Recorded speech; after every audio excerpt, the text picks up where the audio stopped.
The prince challenged the maid to a race to mock her, but she rode like an Amazon. Before we begin this beautiful period romance story, tell me in the comments where you're listening from. I love knowing where you're joining me from.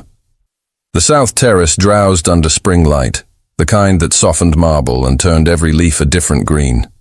Fountains whispered beyond the orangery. Laughter rose in tidy bursts from the lawn, that precise gilded kind of laughter people acquire when they know they are being watched. After the formal luncheon, the court spilled out to idle, to be seen idling. The prince tried to idle with them. He could not. The day itched. He had thrown fencing gear aside only an hour earlier. The quickness of the blade still simmered in his wrist. Attention drifted along his shoulders like warm rain. He smiled. He let it slip off. He smiled again. Nothing bit. On the lower path, a groom led out a chestnut hunter to stretch the animal's legs. The prince watched its ears flick toward a stable boy, watched the boy murmur something, and saw the groom's grin flash at the insolence. That was something. Insolence always roused the court. "Sport," he said, easy and dry, to no one in particular, and everyone at once. "We need a bit of air." Heads turned. The master of the horse, neat as a pin in his livery, stepped forward at once. He bowed a fraction, measuring the mood the way a man measures a horse's balance before asking for more pace. "Your Highness has but to command." The prince walked to the gravel ring that circled the orangery lawn.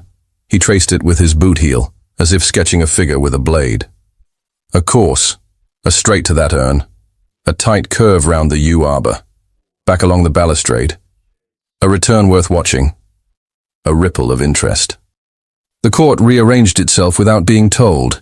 Fans opening, gentlemen strolling with practiced indifference toward the edge of the gravel, ladies lifting their hems.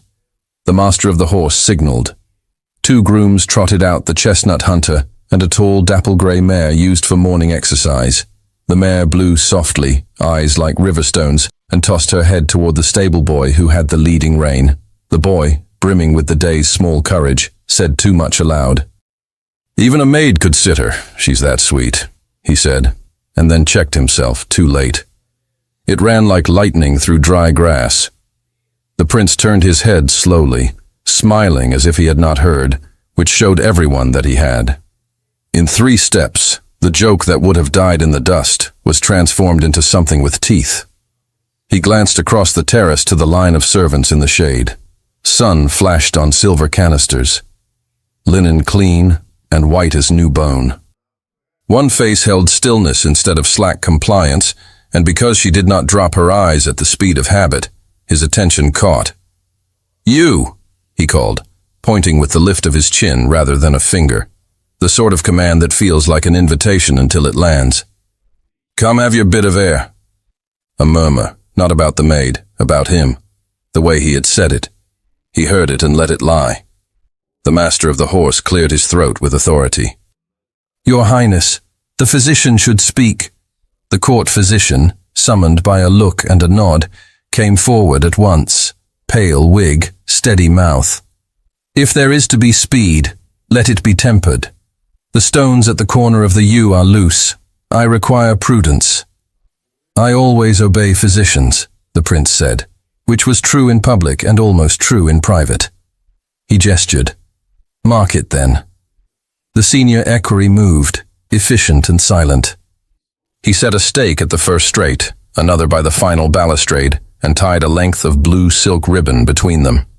He tested the tension and adjusted the angle so that a nose could break it without pulling the stake from the soil. The ribbon quivered in the light breeze, a thin vein above the gravel. The prince's chestnut shook as the groom mounted. He checked the saddle himself, not because he distrusted anyone, but because 100 eyes asked him to be perfect. He placed his boot in the stirrup and swung up as if gravity had made a private arrangement with his body. The horse gathered under him and settled with the comfort of old habit. The maid stepped from the shade then, through the quiet hole the crowd made inside itself. She wasn't shunted forward. She didn't hurry. She was young, but not so young that the court could decide she did not know better. He felt a notch of surprise, the pure sort that slides cleanly into the chest. It annoyed him that it pleased him. He had expected a tremble, a giggle, a glance at her fellows for permission. He saw none of that. He saw the particular care with which she looked at the mare's shoulders, a care that would be invisible to most eyes, and the way her mouth set when she chose to accept. "Your Highness," the master of the horse said, low, "safety requires—" "Yes, yes," the prince answered. He did not look away from the maid. "Tell her." "She will not take the mare beyond her ability," the master of the horse said, directing the words to the girl and the court alike. "Any unsafe conduct, and I call the race. We obey the physician's caution. Slow at the U. To finish, break the ribbon. Not before. Are we understood?" The maid nodded once. It was not servile. It was compact. The master of the horse lifted his brows, then turned to check the mare's tack. He tightened the girth a hole, tested the bit, laid his hand flat on the mare's neck. The mare sighed. "Name?" the prince asked, because the court wanted the sound of it to hold on to. "Eleanor," she answered, meeting his gaze briefly, and then looking to the horse again. He let the name roll a moment, like testing the weight of a coin. "Good. Eleanor rides." He moved the hunter to the start. Silence thickened in all the right places. He felt the animal's muscles under his knee, alive, ready. He let his hands chat to the horse through the reins, a conversation of pressure and yield the court could not read. He only half looked at the maid again, yet he saw everything. The way she put her foot to the stirrup, not flat and timid but with the ball of her foot. The way she placed her thigh into the saddle with no clatter or scramble. The way her hands took the reins without gripping. That was not luck. That was practice done out of sight. "Bold," someone said softly. It irked him that he could not tell who. The physician lifted a hand. "Temper," he warned, to no one in particular, to fate. The equerry raised his arm. The blue ribbon trembled in a small gust. The prince felt the court's breath hitch and knew, with a clean clarity that always steadied him, that there would be a story before supper. The equerry's arm dropped. The hunter sprang, as he knew he would. The first stride ate the gravel, the second set the rhythm, the third gave him ground. The laughter turned into shouts as the chestnut shot true down the straight. The prince kept his body still, light in the saddle, giving the horse his head just enough. Air tore past his ears. Gravel spat backward. He tasted the metallic tingle of adrenaline and control. Better. This was better. Half a length ahead, then a hole. The first marble urn flashed by. He leaned into the curve and felt the chestnut's haunches gather, then slide a whisper on the loosened stones. He checked, the tiniest pulse in his fingers. The horse listened, corrected, obeyed. It took a beat, that correction. It cost nothing, he thought, then heard the court exhale, either in relief or hope he could not tell, and realized it had cost him something invisible until counted. He did not look back. He did not need to. He felt the presence behind him like weather. The U-arbor blurred, the curve tightened. The hunter's right fore landed on a patch more polished than it looked. A scatter of stones rolled beneath the hoof. He gathered, kept the lead, rode the check through. Somewhere in that neat movement was a stutter, and in that stutter, space opened. He came out of the curve and asked for more. The chestnut answered with the power he had paid for in sweat and coin. The return stretch ran along the balustrade like a promise. The ribbon glittered at the far end, a vein of blue to be cut. He heard it then. The mare's stride behind him could not be ignored. Growing, lengthening, no frantic clatter, no waste. He did not need to look to know the maid had timing. The thought struck with annoyance and a bright, unexpected pleasure that colored the edges of it. Who taught her that? Where? He pressed. The hunter surged. It would be enough. It had to be. It was very nearly enough. He saw the equerry's shoulder tense with his raised arm. He lowered his hands, freeing the chestnut's neck for the last drive. At the same instant, he felt the mare come out from behind his shoulder like an arrow freed from the hand, clean and low. The finish blossomed like a coin tossed into sun. He leaned and felt the chestnut's nose reach. A fraction. That was all it was. A fraction. The blue ribbon parted on another nose. Silence clapped around him like a cloak. He sat the check with grace. He always did. The chestnut blew hard, steam in the spring air. He slowed, turned the horse, and did not look at anyone until he had his own face in order. It took a breath, then another. The whole court noticed those breaths, and because they noticed, he forced a third into something like indifference. The master of the horse began to applaud, as if he could will sense into the room. A few others followed, and then the sound collapsed into uneasy quiet that felt honest. The prince stroked the chestnut's neck and rode to the side, calm, exact, as if this were the very outcome he had designed to show himself magnanimous. The effort taxed him, and therefore pleased him. He turned the hunter over to the grooms and did not step down until he decided to. When he did, the gravel under his boots held. He could feel eyes sliding off his back the way oil slides off marble. He did not mind being watched. He minded being measured. That was different. Out on the course, the maid's dapple grey stood with both ears forward, breathing with a deep, sane rhythm.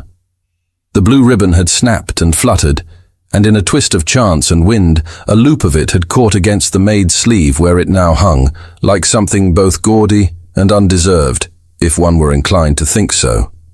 Enough of the court was inclined. He could hear the first whispers without caring about the words. Words were always the least important part. He looked past them to the way the master of the horse walked to the mare first, not to him, placed a hand on her withers, and nodded. That was honest too. The prince lifted his chin to call for decorum and saw, at the edge of the shifting semicircle that had been the audience, Lady Selwyn watching with an expression she kept for cards and tragedies. He almost smiled, then decided not to. He watched as the grooms brought his horse away by the lower path, watched the master of the horse turn the maid's mare toward the cool-down, saw the maid swing a leg over and drop to the gravel with a neatness that did not belong to pure happenstance. Let them whisper, he told himself. Whispering would do what he needed. It would tighten. It would make the room smaller and clearer. The room was already smaller. He walked toward the lower end of the balustrade, toward the knot where the path narrowed and people had to decide if they wanted to meet him or not. He did not decide yet what he wanted from the maid beyond the vagueness of attention. That could be decided in a breath later. The wind shifted, bringing the orangery sweetness and the cool tang of horses. He breathed both. He did not look back at the blue ribbon, which in any case was not all that had shifted the day. He knew, with the certainty people deny until it is too late to deny it, that nothing purely pleasant would come of this hour. The mare's skin twitched beneath the groom's hand. Eleanor placed her palm on the horse's neck and felt heat and effort under satin hair. The mare had more to give. Eleanor had kept her from giving it. That counted as pride in some mouths. In hers it counted as sense. She let the mare breathe. She let her own pulse slow. Only then did she notice the weight at her throat was wrong. Her fingers went to her kerchief. Thread. Warm skin. Nothing else. The breath she had just taken dissolved into two smaller ones. She kept her face still because stillness was what the palace respected in servants. She looked down at the gravel where hoof and boot had churned it, and saw nothing. The moment threaded past. The grooms began to lead the horses away by the lower path at the master of the horse's order, and she walked with them 3 steps, then stopped. "I'll walk the mare myself," she said, quiet, even. It was not truly a request. She had found that quiet, even statements gave her a space to act. The master of the horse considered her and the mare and the court's fresh scraped attention. "Walk her to the ewe and back," he said, "then hand her over." She nodded. She could have bowed and did not. Her hand slid from the mare's neck to the rein. The leather was warm and familiar. She owed her own steadiness to mornings when no one watched, when a lame pony was given into her keeping because no one had time to bother with him, when she learned the way horses breathe if you do not press them when they cannot answer. Those mornings were not icicles like jewels in the court's hair. They were the way you hold on. She led the mare under the trees. Air cooled in the shade. A fallen leaf stuck to the mare's haunch and dropped when she swished her tail. Eleanor followed the shape of memory back to the finish. The equerry had reset the blue stake in its hole. A curl of ribbon lay torn on the gravel, bright as a bruise. She left it. She searched with her eyes rather than her hands, knowing that kneeling on the court's path would make her a picture for someone else's telling. She did not see the locket. She saw the place where it should have fallen. She felt the chain against her skin, the tiny strain where the clasp had caught and then not. She felt the lack like a missing tooth she could not keep her tongue from finding. She led the mare to the ewe and back, the rhythm of hoofs over small stones a count she could bear, and then turned to the master of the horse. "Sir," she began. "Hand her over," he said, kind enough for a man who knew everyone was watching. He did not need her name. He had it. She smoothed the rein into the groom's hand, fingers lingering for a half breath on the mare's soft lips. The mare nudged. A blessing. Eleanor stepped back. The master of the horse nodded to her, quick, almost invisible, and someone might have mistaken it for nothing. It warmed her anyway. She took 2 steps along the line of the balustrade and then slipped to the edge, where the shadow caught her and made the court less visible to itself. The gardener's gravel left dust on the hem of her skirt. She moved it with a thoughtless swipe and looked again where the ribbon had snapped. If the locket had fallen, it would have slipped toward the slight dip where the path meets the lawn. An old habit of ordering linens and finding dropped pins told her where small things roll. She followed the thought and found more gravel.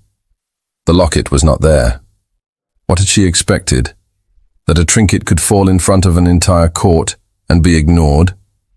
That the morning's luck would stretch to cover afternoon? A shadow crossed the light on the path. She bent at the same moment it bent. The gloved toe of a shoe brushed a glint of silver farther from the public eye. Eleanor's palm hovered over the place where it should have met her locket. It met air. By the time she lifted her eyes, the gloved hand had already closed on the oval. The glove was dove gray, not white. The seams were perfect. The wrist bone wore a narrow bracelet of gold thin enough to be an afterthought. In a house like this, bracelets said more than mouths. The glove turned the locket over. The gloved thumb stroked the surface as if cleaning away dust that would dare to collect on it. The motion revealed the faint engraving. An ash leaf above a chevron so narrow it could be mistaken for a scratch. The hand belonged to Lady Selwyn. Eleanor did not need to look higher than the hand to know it. Everyone knew her hands. They held cards and the edges of letters and small things that cost other people dear. The court made space for her the way water makes space for a knife. Lady Selwyn did not look at Eleanor. She did not look at the prince. She did not look at anyone. Her eyes followed the locket, not the room. It was a sort of arrogance that had nothing to do with titles and everything to do with certainty. She slipped the locket into her reticule with the same measured neatness with which she arranged her ribbons at table. Eleanor's breath did not change. There were other things that did. The day narrowed. The blue ribbon hung from her sleeve, light against her skin. She considered taking it off. She did not. The tiny defiance of leaving it there would not help her, but it felt like the only honest thing when everything else was turning into polite forms. The master of the horse raised his voice just enough. "Walk them away by the lower path," he called to the grooms. "Let them blow. No fuss." The mare's hoofbeats receded. The court's voices rearranged themselves into a pattern that sounded like civility and was nothing of the sort. Eleanor could feel eyes alighting on her and skittering away as if her skin had suddenly grown hot. She kept her head level and her hands folded. Her throat felt naked. The prince stood 10 paces off, not looking at her, and not looking. His pose had been recalibrated. That was the right word. He had put the weight of the moment into his spine and made it look like ease. When he finally did let his eyes fasten on her, It was with a steadiness that unspooled into something else the longer it held. He saw the ribbon on her sleeve, and because he saw it, the court saw it. He saw, too, that she reached, almost idly, for the place where a locket ought to have hung, and found nothing. He watched the small absence settle in. He did not move. The master of the horse, as if restoring a picture crooked on the wall, lifted a hand and told the nearest lackey to fetch water. The physician adjusted his cuffs and spoke to a person who needed no advice. The equerry fiddled with the stake as if the angle of a blue ribbon had ever mattered to history. Through all of it, Lady Selwyn walked at a measured pace, as if the gravel deserved her care. She did not tighten her reticule's drawstring. She did not touch it at all. Eleanor let herself look at Lady Selwyn's shoulder for one breath, and then at the hand with the glove whose seams she could map in the dark. That was not wise. But wisdom had not been enough to keep a locket on a chain.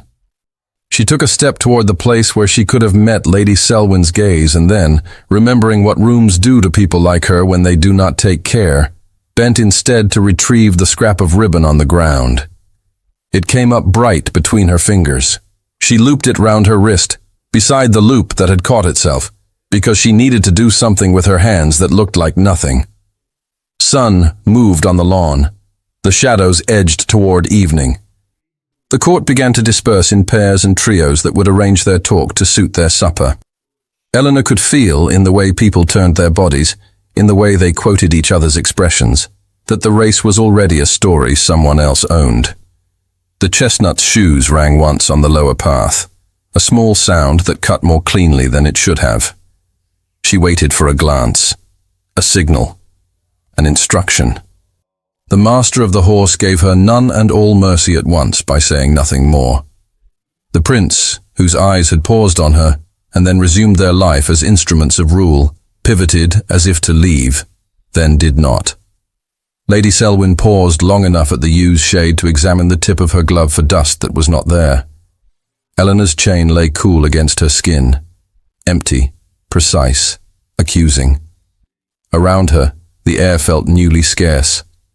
The court loved scarcity. It made everything taste more expensive. She did not know how to leave. She did not know how to stay. She did what people like her have always done when those who own the room change the rules mid-breath.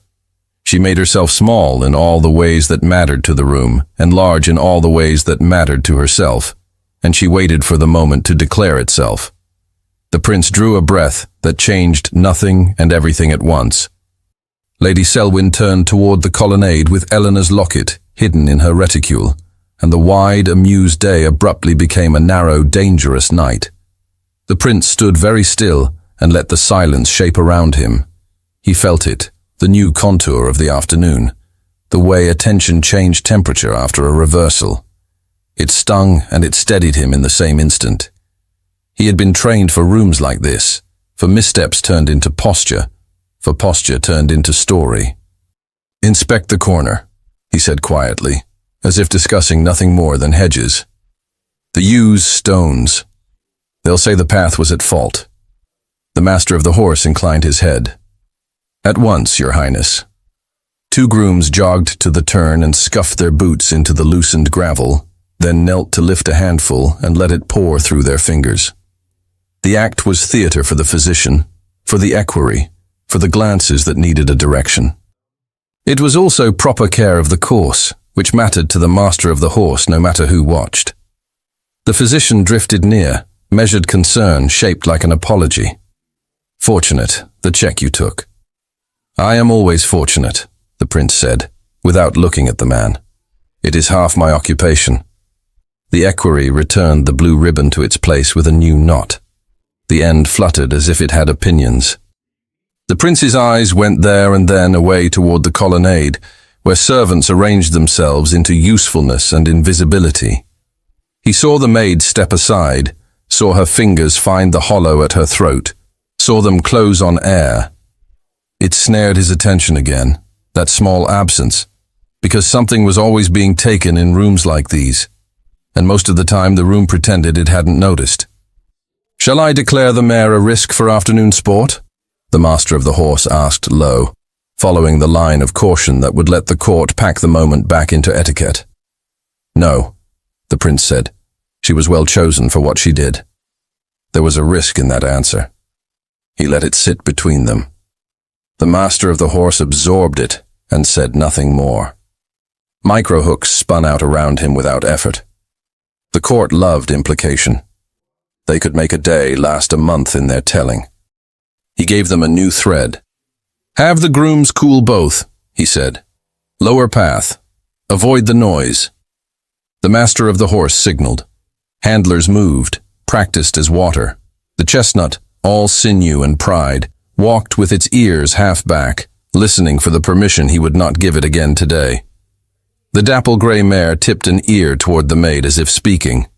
He saw her palm slide one last time over the horse's neck. He hated that he liked seeing it. You require anything more of the afternoon, sir? The physician asked, anxious to smooth what could not be smoothed. I require supper, the prince said, and smiled in a way that made the suggestion harmless.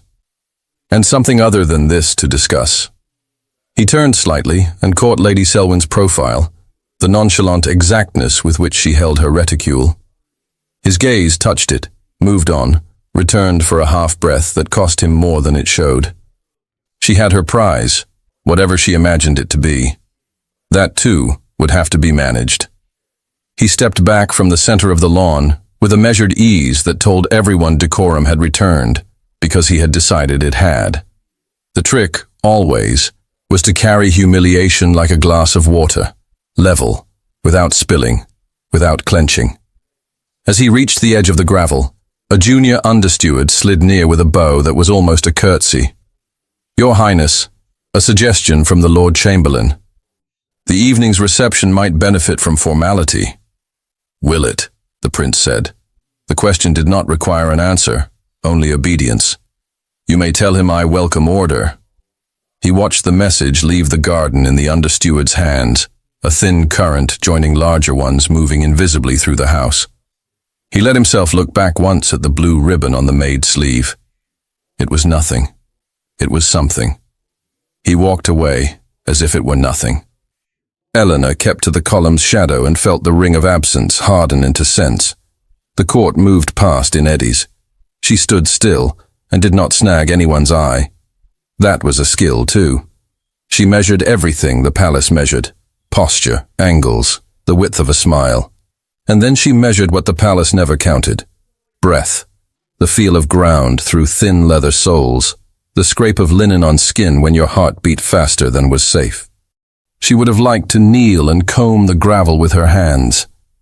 She had done more foolish things for less. She did not. The new rule of the hour: anything you touch becomes an accusation. Back to your post, a voice said behind her, clipped but not unkind. The senior housemaid. There is linen to change before the Queen's rest. Eleanor inclined her head and let her eyes say what her mouth could not say here. Please. One moment. The housemaid saw and answered with a flick of her fingers toward the path. Nothing more. It was the sort of mercy that looks like nothing when written down and feels like a rope thrown to a swimmer. Eleanor moved along the servants' walk that skirted the orangery, keeping close to the hedge, letting the shade cover the flush in her cheeks. The air cooled as the stones gave way to flag. In the scullery passage, the smells reverted to the house's true language: starch, soap, warmed pewter, onion, beeswax. Did you see? A kitchen maid whispered as Eleanor passed, eyes bright with borrowed danger. They say you flew. They say he turned pale. I do not discuss, Eleanor replied, and kept walking. Her voice was even because evenness was armor. She reached the Queen's floor by the back stairs, hands clean and steady by the time she entered the antechamber. The supervisor eyed her wrists in a way that meant the blue ribbon had become an offense by existing. What is that? The woman said without rising above civility. A scrap, Eleanor said. I'll remove it. Do, the supervisor said. Quickly. We do not carry the lawn upstairs. Eleanor untied the loop with careful fingers and, because superstition is a kind of courage when you have nothing else, slipped it beneath the edge of her sleeve instead of letting it fall.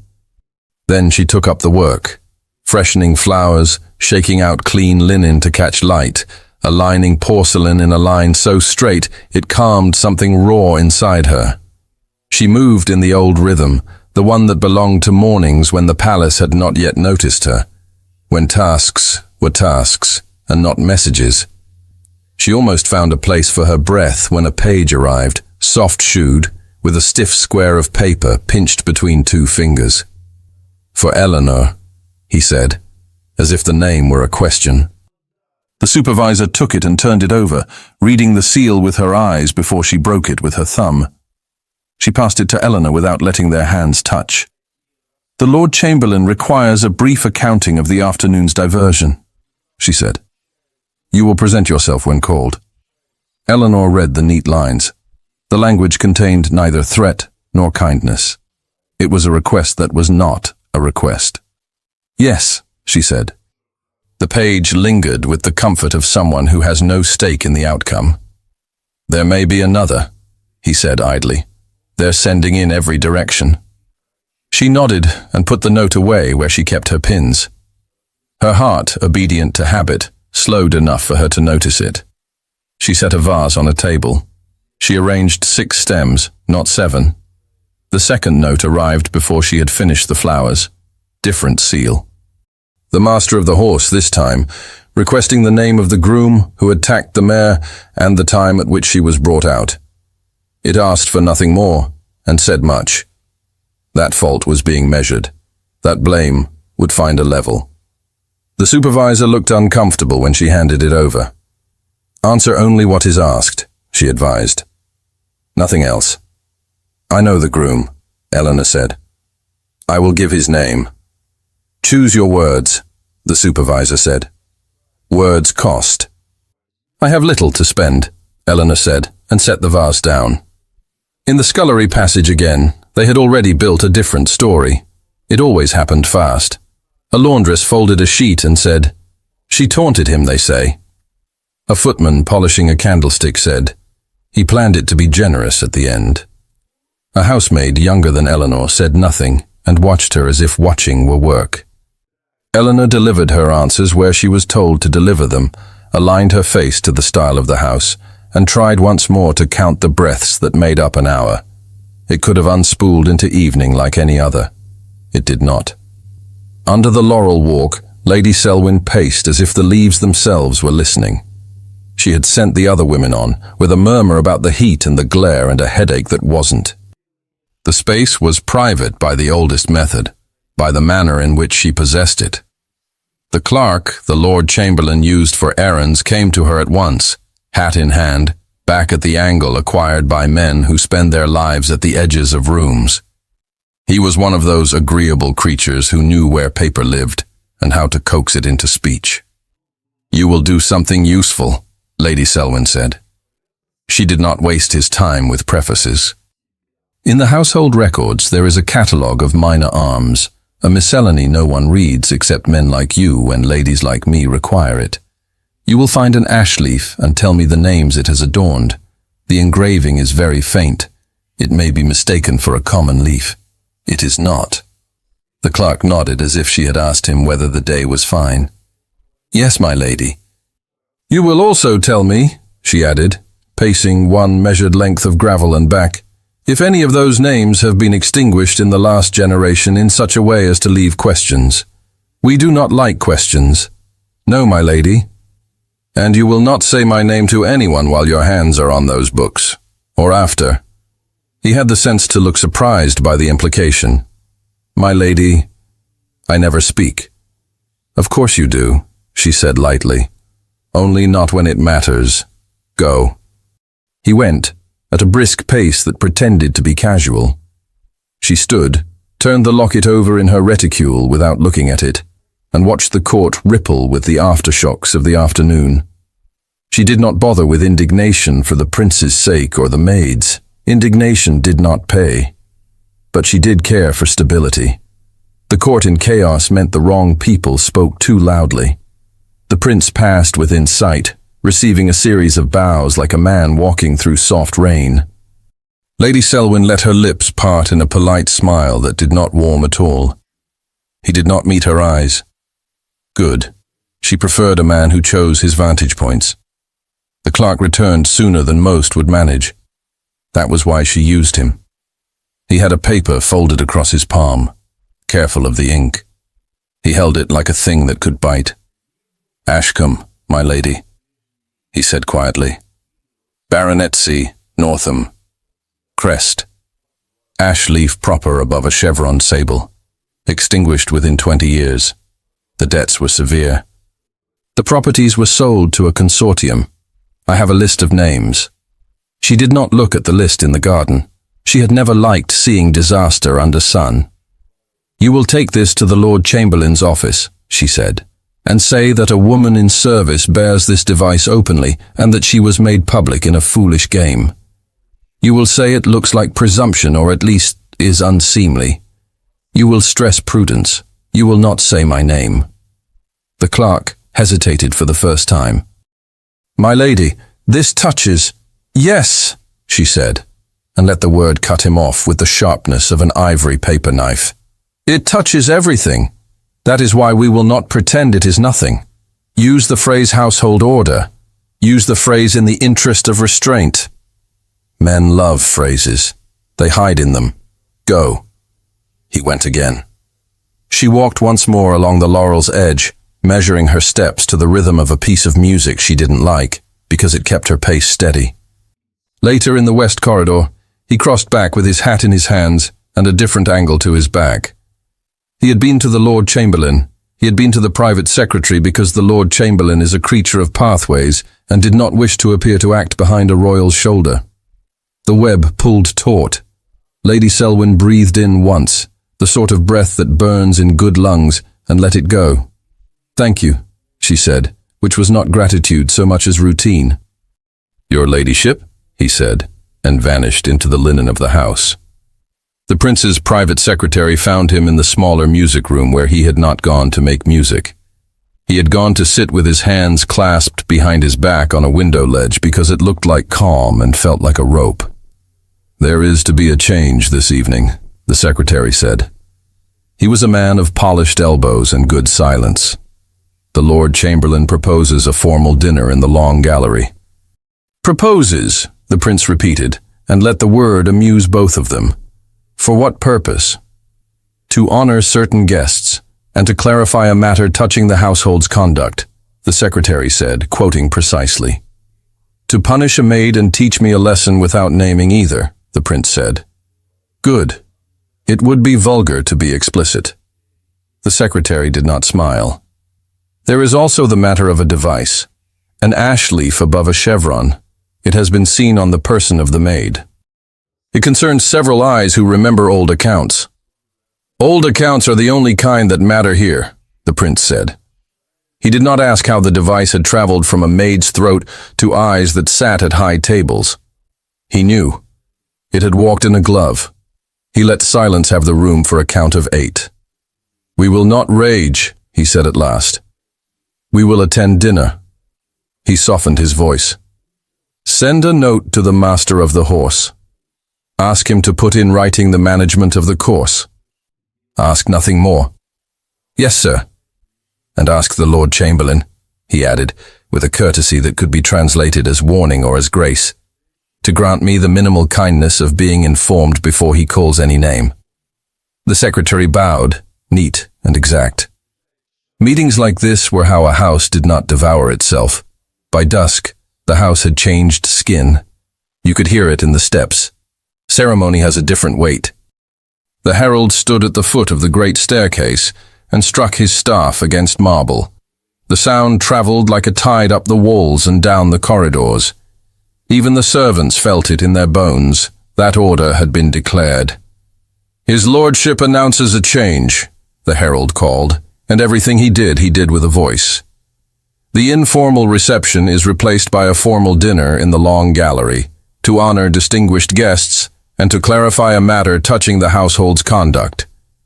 Attendance is required." No one mistook what that meant. A formal dinner was a room made into a stage. In the service quarters, footmen polished silver, so fast the air shook with it. The understeward reviewed seating that was not his to review, and then reviewed it again, because it calmed him. 2 pages ran in opposite directions, each carrying the same message, because redundancy has always been the fortress of men terrified of disorder. Eleanor, in the antechamber, placed a dish where it belonged, turned, and heard the staff strike like a judgment. The sound passed through the floorboards and into her feet.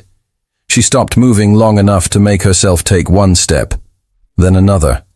The senior housemaid returned with a small bundle tied in a square of muslin. "Your supper," she said, which meant, "Eat now, there may be no chance later." The kindness scuffed against pride, but Eleanor had learned the price of refusing kindness that was inconvenient to her idea of herself. She ate 2 bites of bread that tasted like nothing and made water taste like iron. A page came with a sealed note. He did not hand it to the supervisor. He held it in both hands for Eleanor to take, as if the angle of delivery were a message. She wiped her fingers on a clean cloth and took it. The seal wore the Lord Chamberlain's device. That did not surprise her. What surprised her was how steady her thumb was when she broke it. "Eleanor," the note said, and then her surname as the house had it, spelled as Clark's spell, when they cannot be bothered to ask. "You will be in attendance in the lower gallery this evening from the first course until released by the Lord Chamberlain. You will remain available to be called. No law in it. Plenty of command." "Do I dress differently?" she asked the senior housemaid, because questions were better asked than swallowed when they could save you later. "You go as you are," the woman said. "You are not to draw the eye. You will be present. You will say what is asked and nothing else, and you will not tremble." "I do not tremble," Eleanor said. It sounded like a boast. It was a prayer. She tucked the note into her apron pocket with the others. The paper sat against the blue ribbon under her sleeve like 2 kinds of promise. She felt foolish for thinking in that direction and could not stop. "Keep your hands folded," the supervisor said in a low voice. "Men read hands. They think they are reading hearts." "I will be careful," Eleanor said. "As careful as I can." The corridor to the lower gallery made a long, pale line under the last of the day. Candles had been set at intervals. The wax smelled expensive. She walked it with the gait of persons who know they are seen and cannot afford to look like it matters. The lower gallery opened into the air of the long gallery like a held breath. Servants darted with covered dishes. A footman worked out a spot of silver he had missed.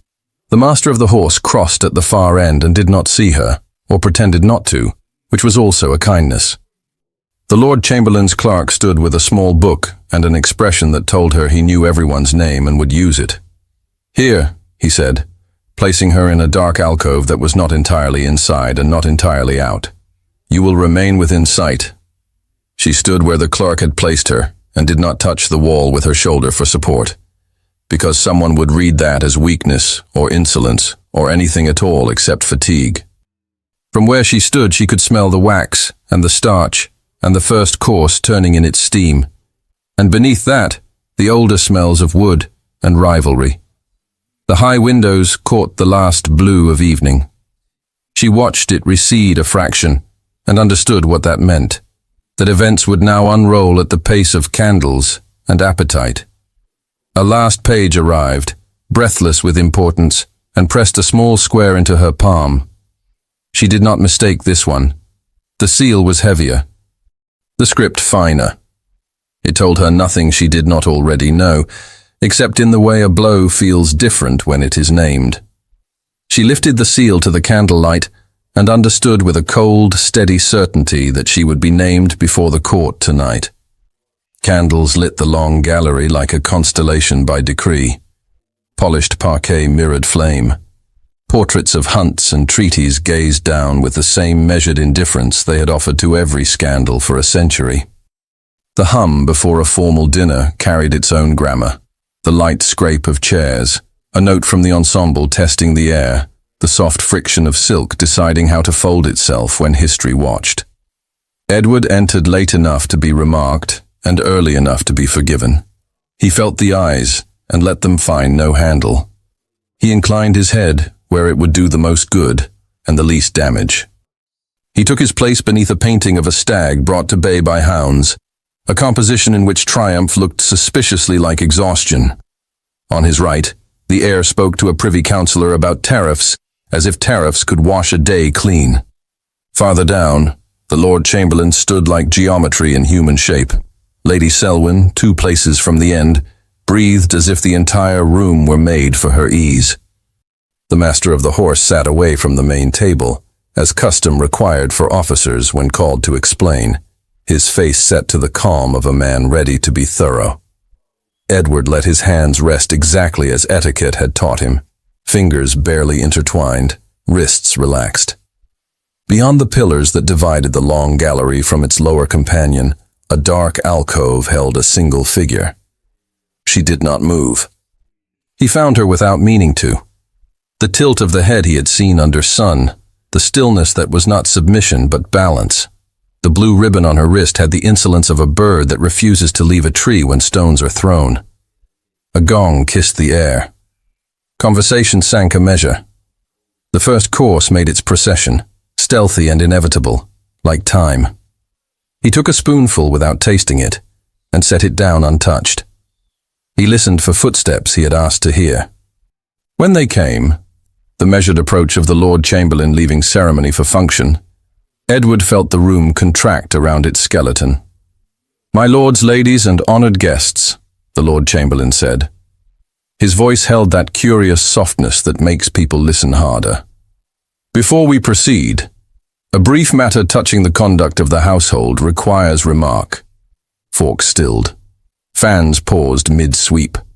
In the lower gallery, Eleanor's profile scarcely turned. Edward let his features remain polite.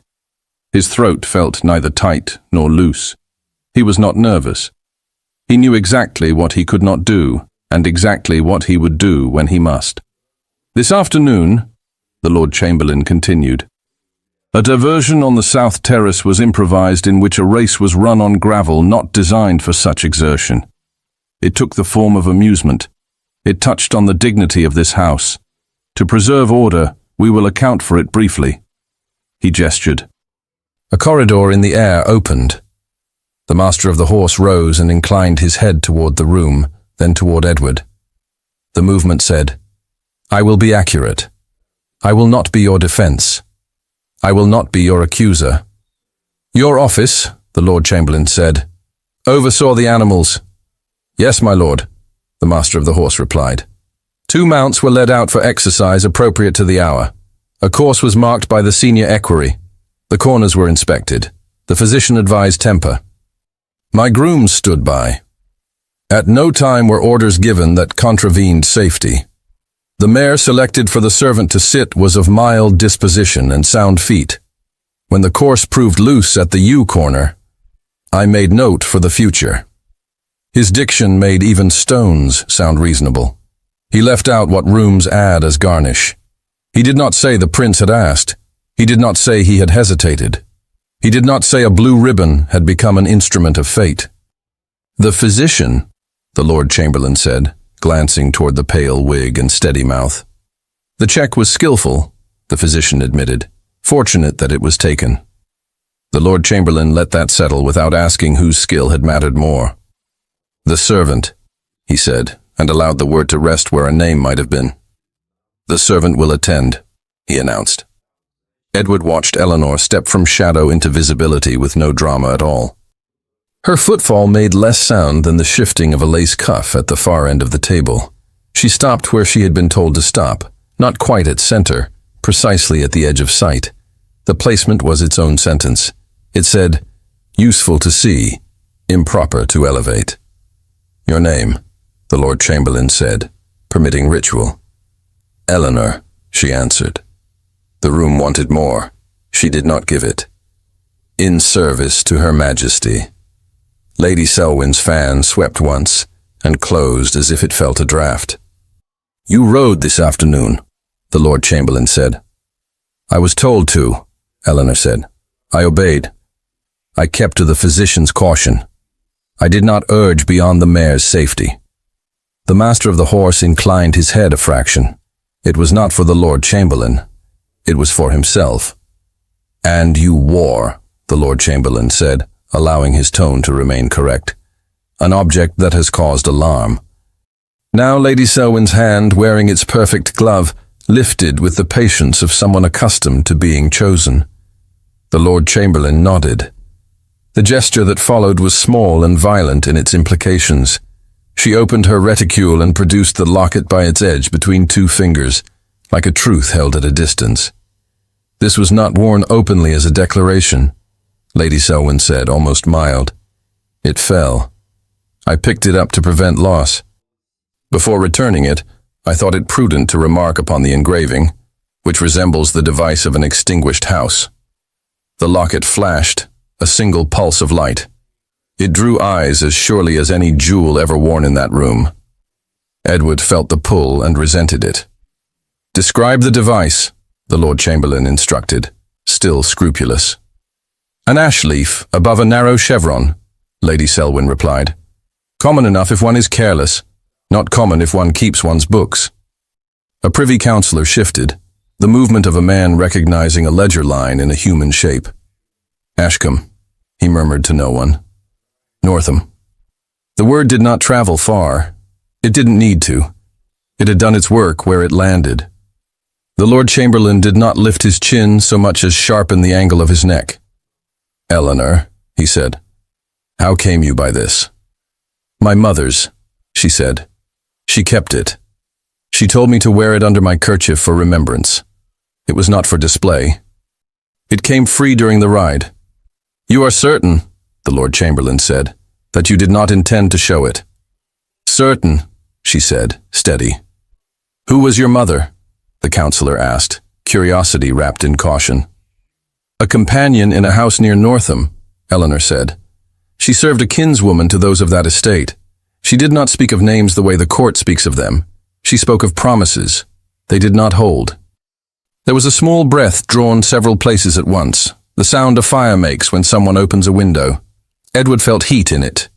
He took a sip of wine and tasted nothing, which told him too much. "The crest," Lady Selwyn said to the Lord Chamberlain, almost gentle, "has not been publicly displayed by any entitled to bear it in 2 decades. Its appearance here, even by accident, invites misreading. We all wish to avoid misreading." Edward looked down the table and saw expressions arrange themselves into the safe shapes required by prudence. The air murmured to the privy councillor about something that was not this, which meant it was very much this. The ensemble shifted to another low piece. The wax dripped as if nothing had happened in any century. The Lord Chamberlain had a duty drawn on him like a sword. He would not lay it down because Edward asked him to. He would hold it because the house held him. "You will understand," he said to the room, and to no one in particular, and to the future later, that objects carrying devices of extinguished houses cannot circulate among persons in service without attracting questions that do harm. To the household, to the person, to any involved, unknowingly. He glanced at Edward, a courtesy he bestowed without fear. Edward met his eyes, and with an exactness learned from years of courting the line between idle and insolent, inclined his head to acknowledge both the point and the manner of making it. "Therefore," the Lord Chamberlain continued, "pending review of particulars, household order requires that the person in question be removed from public rooms at once and escorted from the palace at dawn. References will be withheld until antecedents are clarified. Access to the stables is barred. Officers who oversaw the afternoon are exonerated in their execution of duty and will proceed with their posts." It landed like a guillotine lowered without force. No sound, only a different arrangement of air. Edward knew the path if he let himself walk it. Do nothing now. Plead later in cleaner rooms. Pay debts discreetly where law cannot reach. It was the path men take when their skin cannot endure weather. He was wet already. He raised his hand, not to halt, but to mark his presence. "My lord," he said, voice mild enough to remain lawful, "as the person who initiated the hour, I ask that censure fall where it began. You will have no trouble finding my antecedents." A ripple of laughter did not quite happen.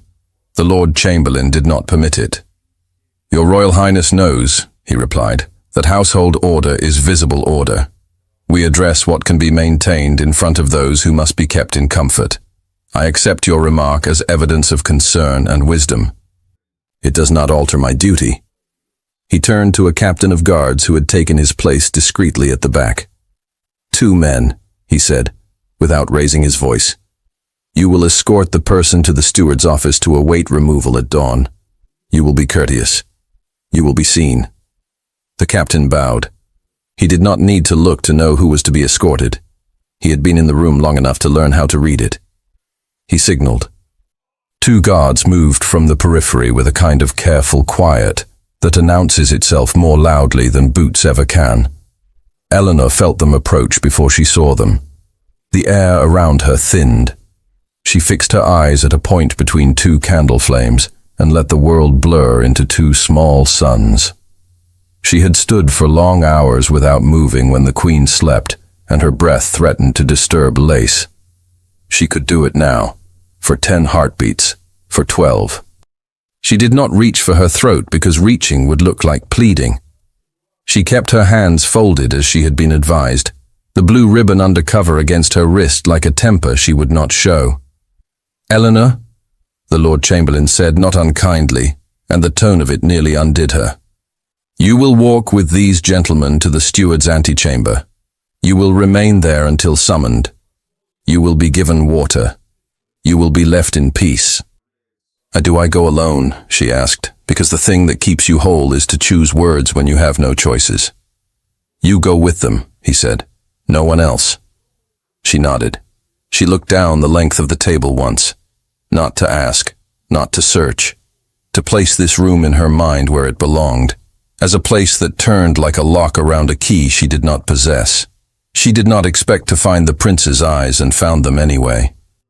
The look lasted less than a second, and said things neither could afford to say under ceiling and paint. The first guard touched her elbow. It was meant as permission to be guided. It felt like the beginning of a story she did not want told about her. You will be gentle, the master of the horse said into the air a little too loudly, as if anyone had planned otherwise. She has done nothing violent. The guard took his hand away and gestured instead. Eleanor stepped where he indicated, because men with instructions always prefer it when the floor cooperates. The ensemble found a hesitant cadence. A fork touched porcelain and made a single, ringing sound that declared how hard someone had tried to leave no mark. The portrait of the stag looked down upon them all as if congratulating the hounds. Lady Selwyn closed her fan and placed it delicately at the edge of her plate, as if she had just remembered a second course she did not care to eat. The Lord Chamberlain folded his hands and rescued the room with a sentence that restored appetite. Let us not be colder than the dishes. Eleanor took one step into the path the guards made. One step carried her out of the alcove's shelter and into the full burn of attention the room had, until then, rationed. She did not stumble. She did not look at anyone. She looked straight ahead, toward a door she had rubbed with beeswax on mornings when no one named her. A chain of breaths drew together like a rope. Edward heard them and felt his own align to theirs and refused to match their pace. Good. Defiance that made no noise was often the only kind allowed. She took a second step. The guard stretched out his hand again, meaning to guide, not to grip. Her sleeve brushed his fingers. The ribbon under it whispered against skin. Edward's chair scraped an inch as he rose without the Lord Chamberlain's leave. Edward rose, and the scrape of his chair cut the music in half. He did not raise his voice. He did not need to. He placed his hand lightly on the back of the chair, as if to keep it from wandering. My lord, he said to the Lord Chamberlain, and let the courtesy lead. For the household's face, allow me to remedy my own indiscretion by seeing to the order of what follows. A moment's pause will prevent talk from outrunning reason. Talk already outran everything in this house. He felt it like weather. He saw the Lord Chamberlain weigh the appeal to order against the insult of interruption. It was a narrow balance, but the path through it had been marked by generations of men who preferred dignity to quarrel. "You may proceed a little way," the Lord Chamberlain said at last, each word measured. "Visible decorum will be maintained." Edward inclined his head. He had not been granted power. He had been given room to remove the splinters he had driven into the floor. He took it. He looked to the captain of guards. "You will escort the servant not to the steward's office directly, but to the antechamber adjoining it. She will be kept there, with water, under watch. You will do nothing that resembles display." The captain bowed, relieved to be told precisely how to be humane. The guards loosened their stance, stepped back a half-pace, and waited for Eleanor to move by her own will.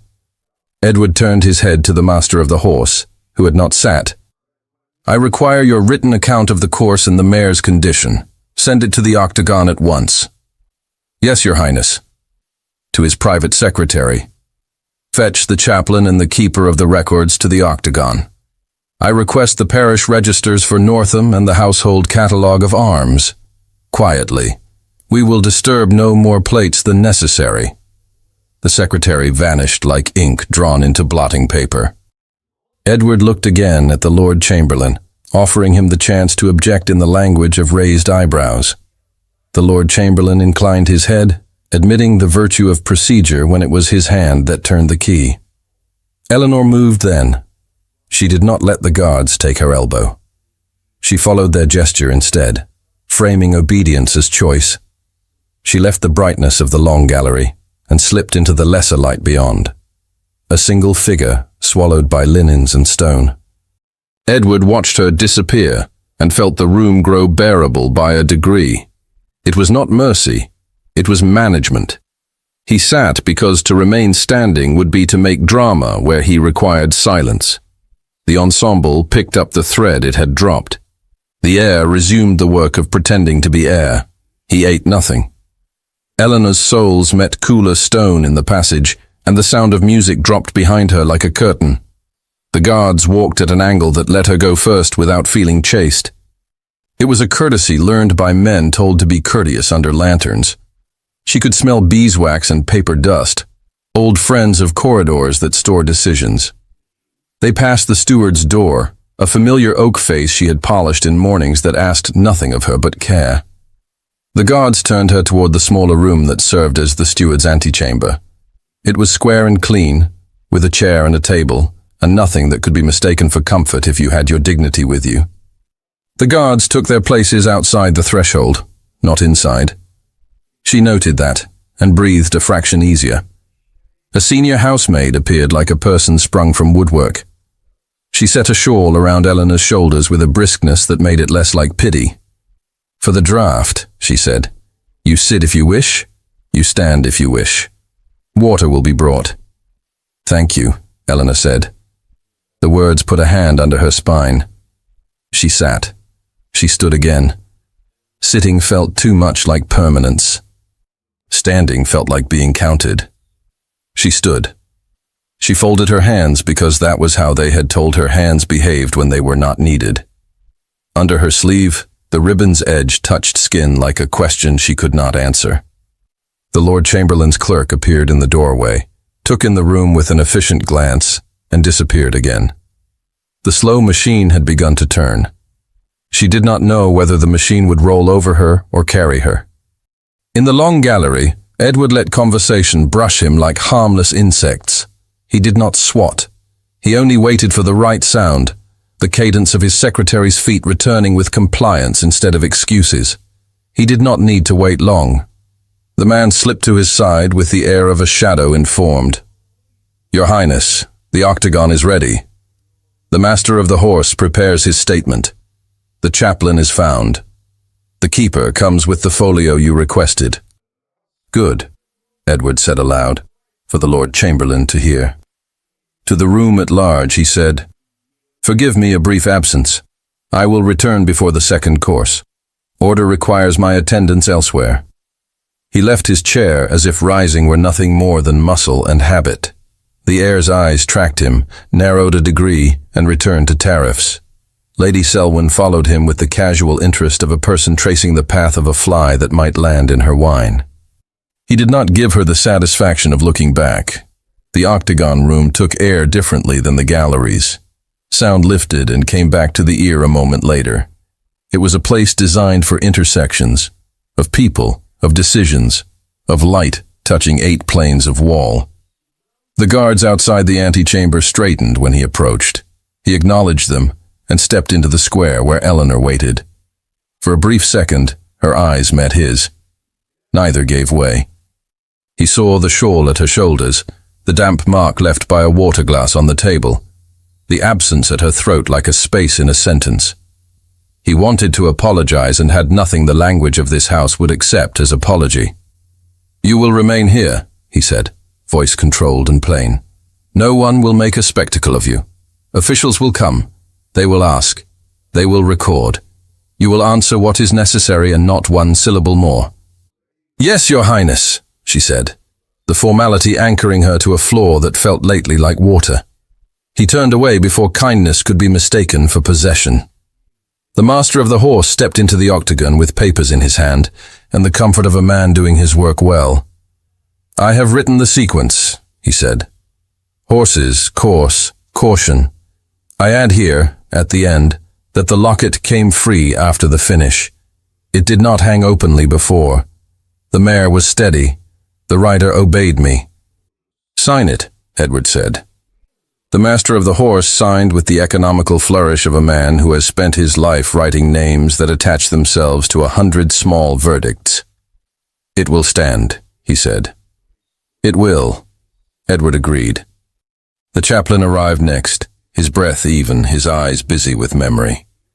He carried a small satchel, which in any other corridor might have held religious comfort, but which here contained knowledge men prefer to count as secular until their blood requires otherwise. "Parish records for Northam will take time to retrieve in full," he said, "but I recall entries from years past. A child baptized in a cottage under the estate's care. The mother's name. A margin note altered in another hand later." "You are certain?" Edward asked, and then softened it. "Enough to say so without shame if it proves different when the book arrives."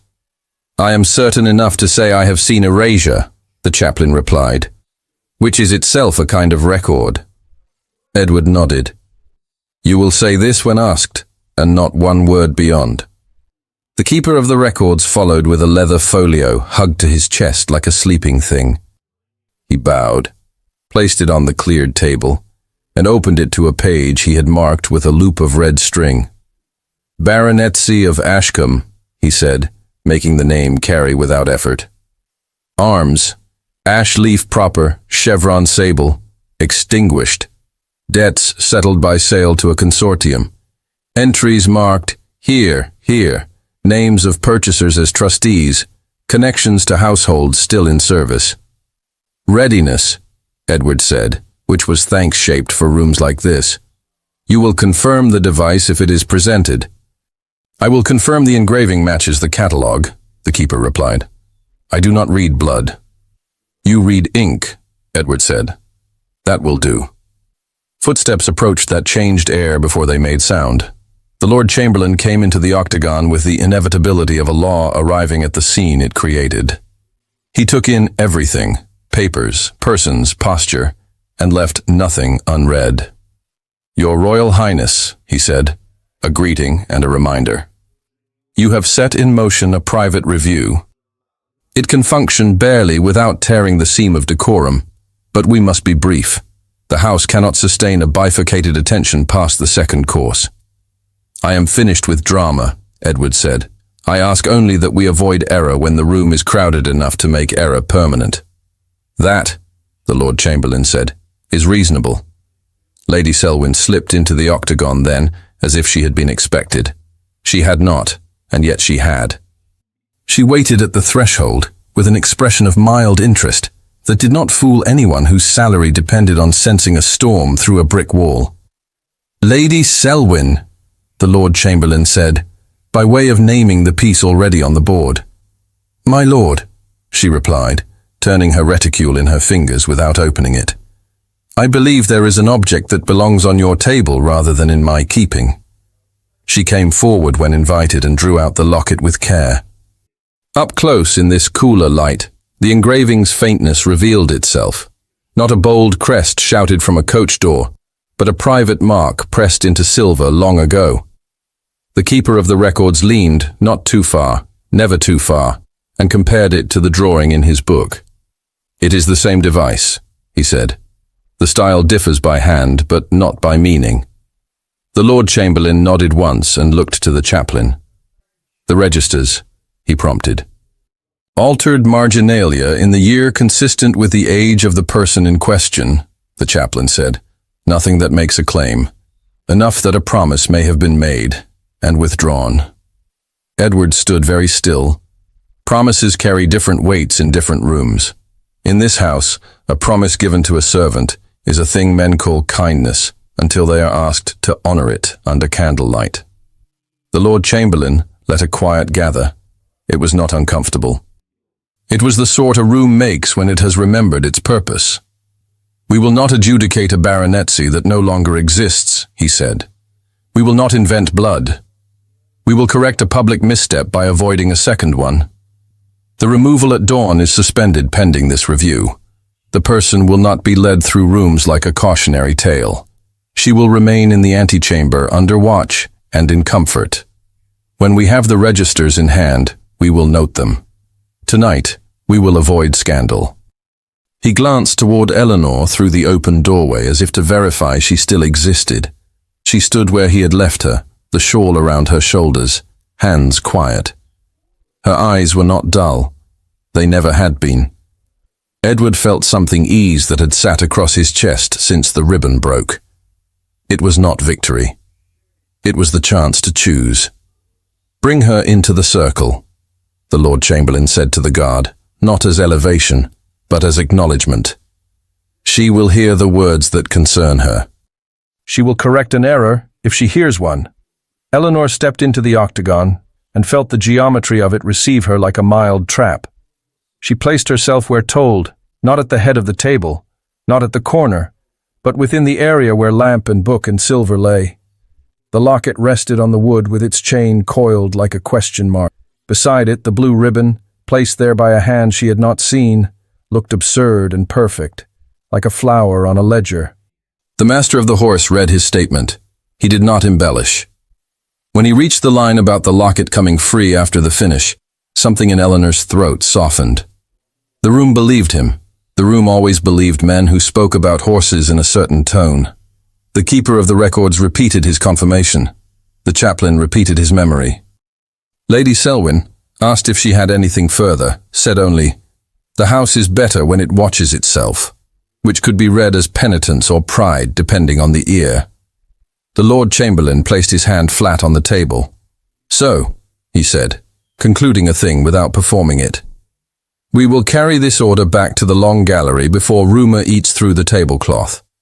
At the close of the first course, we will resume ordinary talk. Later, we will announce what we must in a tone that leaves no edges for amateurs to cut themselves upon." His gaze moved from face to face, making certain no one intended to be brave in the wrong direction. He met Edward's eyes last. "Your Royal Highness will return with me," he said. "It will help." "It will," Edward agreed. He looked once at Eleanor and almost said the wrong thing. He settled for the right one, even if it was thin. "You will stay within sight of the attendants here," he said. "You will not be left alone. When called, you will stand with me and hear what is said." "I understand," she answered. It did not sound like gratitude. It sounded like resolve. The Lord Chamberlain signaled, and 2 footmen came silently to adjust the room for a reading that might yet move into a different chamber if grace allowed. More candles were placed on the table. The flame drew the engraving out of the locket as if from water. Wax scent, sharpened, clean, and serious. Chairs were set, not for comfort, but for witness. Lady Selwyn watched the arrangement with an expression that finally flickered. It was not defeat. It was recognition that the day had shifted from card trick to audit. The master of the horse, dismissed to his own sphere, inclined his head to Eleanor as he passed. It was so small that if you blinked, you missed it. She did not blink. Edward took his place at the side of the table, not at the head. He did not belong at the head of this. He had forfeited the right earlier with a blue ribbon and a need to be amused. Standing to the side was a pennant so slight a conqueror would have laughed at it. It mattered to him anyway. In the corridor beyond, the music lifted in the long gallery, as if to remind these 8 walls that the house had a separate heart that must continue to beat. The Lord Chamberlain adjusted his cuff, as if it were a phrase. "Shall we?" he asked no one, and to everyone. They were ready to return for the octagon held. Eleanor's gaze fell to the objects on a silver oval with a faint leaf, a thin blue ribbon without a meaning until someone gave it one, and she felt the room's temperature change from spectacle to settlement. Review prepared to step from the corner. The Lord Chamberlain reached for the door, and the long gallery breathed again. Edward matched his pace. They entered side by side, not as rivals, but as 2 instruments of the same house tuned to different notes. The ensemble softened and then steadied. Candles burnished the air as if a hand had passed across them. Heads turned. The simple act of returning made the room feel safe, or at least well lit. "Forgive the pause," the Lord Chamberlain said, his voice rounding the edges. "We resume." He did not resume. He rethreaded the hour. "Before the second course," he continued, "a clarification. This afternoon's diversion has been weighed briefly in private to spare the appetite of those who prefer their order unruffled. The officers who oversaw the management of the animals are exonerated. The physician's caution was honored. Impropriety lay only in the impulse for spectacle. He let the word rest, the way a judge lays a hand upon a book. It did not belong to anyone's name until someone picked it up. Edward stood. He knew where his place had to be. He kept his hands open. "If spectacle is to be named, let it be mine," he said, light cutting through like a blade. "I called an hour that did not honor the room. Censure belongs there." No one applauded. Good rooms do not clap for a man who answers for himself. They shift a fraction and make space. The Lord Chamberlain inclined his head as if adjusting a lamp. "So noted. As for the person drawn into this, we will not multiply error. The object that troubled us has been identified by the keeper of the records as bearing a device of an extinguished house. The chaplain recalls a parish entry and its erasure. This is not claim to title. It is proof of a promise neglected." A current moved the length of the table and back. It smelled of wax and old paper and relief. "Therefore," he said, and allowed the word to carry its proper weight, "there will be no dismissal. The household is best served when it corrects itself without cruelty. The person will be reassigned from the Queen's apartments to a post of less exposure, and a stipend will be granted from the privy purse in recognition of past service overlooked." He did not stare down scandal. He took the wind out of it and set the cloths back on the table. He gestured, and the master of the horse stood. "You are publicly cleared," the Lord Chamberlain said. "See to your animals." "My lord," the master of the horse replied with a bow that was almost pleasure. Edward felt the room reorder itself around a decision. He looked toward the lower gallery. Eleanor stood in the doorway to the octagon's light, the shawl's edge at her shoulder, hands folded. She had not moved forward uninvited. He felt the pull of decorum upon both of them and chose to carry it rather than tear it. "Bring her into the room," the Lord Chamberlain said to the captain of guards, quiet as courtesy. She came as if stepping through temperature change. The long gallery's brightness took her skin and made it deliberate. She stopped where a servant should stop, not at the center, not at the end. She did not look down. She did not look up too far. She stood in the line of sight he had left for her. "The locket," the Lord Chamberlain said, and lifted it from the table where it had rested. He did not offer it himself. He understood the court's appetite for symbols better than most.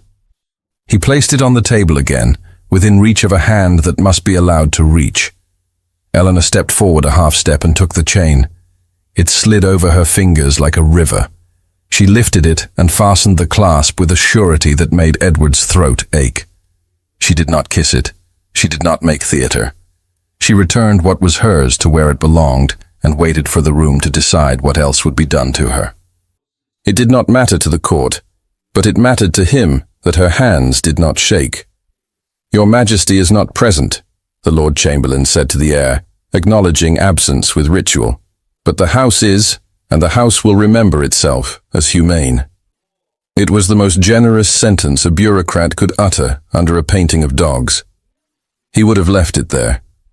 It would have been enough. Edward felt the edge where restraint becomes cowardice, and chose one thing more. He approached the table not as a prince toward a subject, but as a man toward a wrong he had made public. The blue ribbon lay beside the silver oval, looking absurd and important, that accidental emblem the court had already transmuted into a moral. He lifted it. He could feel the room tighten and then hold. He did not mind being seen when being seen corrected rather than amused. He stood before Eleanor, close enough to let those closest see that his face had learned new meanings for the day, far enough to make no one gasp for the wrong reasons. "Allow me to put away what I set loose," he said, "for her and for everyone, and for himself." She lifted her wrist. He could see the faint mark where fabric had pressed all afternoon. He looped the blue ribbon and tied it with neatness, not ceremony, the way a man ties a glove string before he goes into weather. The knot held. It did not shine. It did not dazzle. It did not claim or purchase. It acknowledged. "Not as prize," he said, so quietly that only the Lord Chamberlain and the closest faces would hear. "As apology." "Accepted," she answered, the syllables steady, the air around them newly breathable. Lady Selwyn watched with the cool smile of a woman who knows the difference between confession and theater. Her fan remained shut. She seemed to absorb the gesture not as defeat to her vigilance, but as the conclusion her caution had made possible by pushing the matter into light before it fell into rumor and rot. The Lord Chamberlain nodded at the ribbon as if checking a figure. "Let us dine," he said, as if that had been the point all along. He gave the signal. The ensemble took up a light piece that made people forget they had just watched men and women inhabit their best and worst selves. Conversation rose like steam. Plates moved. The house exhaled. Edward did not sit at once. He felt the minute in his bones, and would not make the mistake of leaving it while it still spoke. "Eleanor," he said, and made it sound like a name, not a station. "You will return to the antechamber until this course concludes. When we are finished with the room, we will finish with the matter." She bowed by a breath and withdrew, the ribbon bright against her sleeve, the silver at her throat a small, sensible weight. She passed Lady Selwyn. For the first time since the garden, their eyes met fully. Lady Selwyn inclined her head a quarter of an inch. It was something like respect. Eleanor stepped into the cooler corridor with a feeling that did not sort itself immediately. It was not triumph. It was not relief pure and simple. It was like stepping onto ground that held and not trusting it yet. The guards stood at their posts and did not pretend to hover. The shawl slid from her shoulders to the chair. She let it. She put one hand flat on the table and felt the grain, and for the first time since the equerry lowered his arm, she permitted herself a full breath. Footsteps passed. Voices filtered from the long gallery like the sea heard through shutters. She did not strain to catch words. She did not care what food had arrived or what anecdote the heir had chosen. She watched the candle burn in the octagon and thought of mornings when light made things possible and afternoons when it turned honesty into punishment. The chaplain, crossing with a sheaf of copied entries, paused and looked in. He held the papers like something heavier than they were. "You carry yourself well," he said gently. "I carry what I can," she answered. "Most people drop more," he replied, and went on. She smiled a little at the doorframe. It was a new thing, smiling at wood. It felt like starting over. In the long gallery, Edward allowed a plate to be set and a cup to be refilled. He paid the tax the room required, the exchange of remarks that mean nothing and harvest something. He let the Privy Councillor repeat a phrase about prudence until it became harmless. He let the heir observe that the house had been spared a vulgarity. He let Lady Selwyn approach no more than courtesy demanded and decline a syllable less. "You did not overdo it," she said, when they were near enough to make sense of each other without letting everyone read their lips. "There is hope." "You would have told me if I had," Edward said. "You always do." "I correct rooms," she said. "You corrected yourself. It looks better." He did not thank her. She did not require it. They let the conversation drift away like a boat cut from a line. The Lord Chamberlain lifted a hand. He had a talent for ending things as if they had ended themselves. "We are concluded," he said, bread undercutting decree. "Let the room enjoy its peace." Chairs eased back. The ensemble closed with a cadence that sounded like a door made tidy. The procession unwound without ceremony. People who had wondered whether they might have to care now knew they did not, and gratitude made them generous to themselves. Edward left the long gallery by the side passage and walked the corridor that had learned his steps. He did not hurry. He passed a window and let the cooling night brush his hand. He entered the octagon and found it strangely empty, the way a room empties when purpose has left it in good order. The guards nodded. He went into the antechamber. Eleanor stood at the table. She was not restless. She was simply not still. Her hands lay one upon the other, and the blue ribbon sat at her wrist like a small oath. The locket rested against her skin, its presence a new normal. She turned her head at his approach and did not pretend to be surprised. "It is done," he said, "in the sense the house uses the word." "It will tell itself differently in the kitchens," she said. "I can survive both versions." "I misread the day," he said. "I will not ask your forgiveness for that here." "It would be asking you to lend me virtue." "You can ask it of yourself," she replied. "More costly, more useful." He accepted the rebuke like water. He did not try to explain loneliness to a woman who lived in rooms built to ignore her. He did not explain pride to someone who had only the shape of it and not the permission. He kept to what could fit between them without breaking either. "You will be reassigned," he said. "It will be duller and safer. You will hate the dullness." "I will hate that word." "Safety keeps people alive," she said. "Dullness keeps them from being pointed at. If I offer anything beyond what has been said, I purchase you," he said, flat with truth. "You purchase yourself," she said. "If you use the power to move this without moving yourself." He looked at the ribbon. He had tied hundreds of knots in his life. On reins, on sashes, on the strings of packeted letters sent into clouds of diplomatic language. He had never tied one that made his hands feel honest. This one did. "I do not mind being watched," he said softly. "I mind wasting it." "You can use it for something other than your hunger," she said.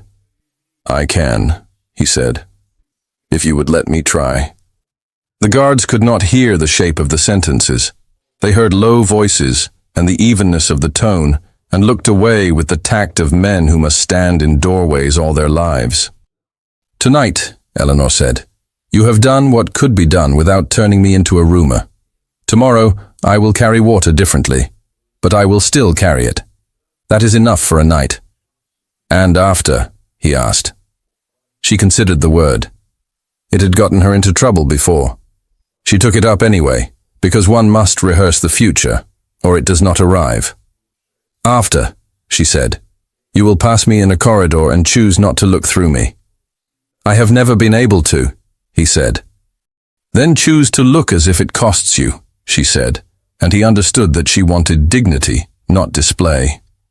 "I will," he said. The Lord Chamberlain appeared at the doorway, not intruding, not private, simply present. He had the expression of a man whose day had fallen back within the fences he had set for it. "We are concluded," he told the room, using the sentence that calms servants and princes alike. "The person may return to quarters. She will be summoned tomorrow as required." "Thank you," Edward said, and meant it. He looked at Eleanor. When you are sent for, I will be the one who sends. She nodded, the movement small and decisive. She did not call him anything. He did not require a word. They left the antechamber in a quiet trio, then separated without choreography. The Lord Chamberlain returned to his numbers. The guards returned to their posts. Edward stepped through the colonnade and into the night unescorted. He did not need to be guarded from the air. The gardens received him as if nothing had happened there. The path along the balustrade still held the memory of hooves in the faint, battered edge of gravel. The yew arbor smelled of green shadow. He walked with the slower stride of a man who has run and chosen to stop. The stars laid needles into the sky. He felt the night come up from the ground rather than down from above. Footsteps sounded on the flag behind him, small and even. He did not turn. He could feel a person choose the same route for their breath. Eleanor stepped into the strip of moonlight that cut the colonnade. She had not planned to walk here. Her feet had planned it. The air was different beyond candlelight. It made sense of things better. He faced her only when she was near enough to make it a risk, and then only by degrees, as if turning too quickly might make everything scatter. Not too near, not too far. The law between them lay there, warm as a stove, hard as iron. "Thank you," he said, the polite version of something raw. "For riding well, for standing." "You gave me a course," she said, and let the gift of that sentence be felt. "I rode it." "Tomorrow will be slower," he said. "Better," she said. Wind moved the orange leaves in their glass house. The mare would be in her stall, clean, breathing. The stable lamps threw a sweet light when the doors were open. He could see it without looking. He held out a hand, palm up, not asking for hers, but offering a surface where something could rest. She did not put her hand in it. She laid an invisible weight there, the acknowledgement of a day, the beginning of something that could not be named yet without ruining it. "You will be watched," she said. "If you tie knots like this again, they will call you soft." "I can bear it," he said. "You have borne worse," she answered. He smiled at that, because it was true, and because she had not said it to flatter him. "May I see you to the end of the walk?" he asked, because that was a custom that could be offered without scandal when the hour was late and no one's nerves required performance. "You may walk where you please," she said. "I will walk as well."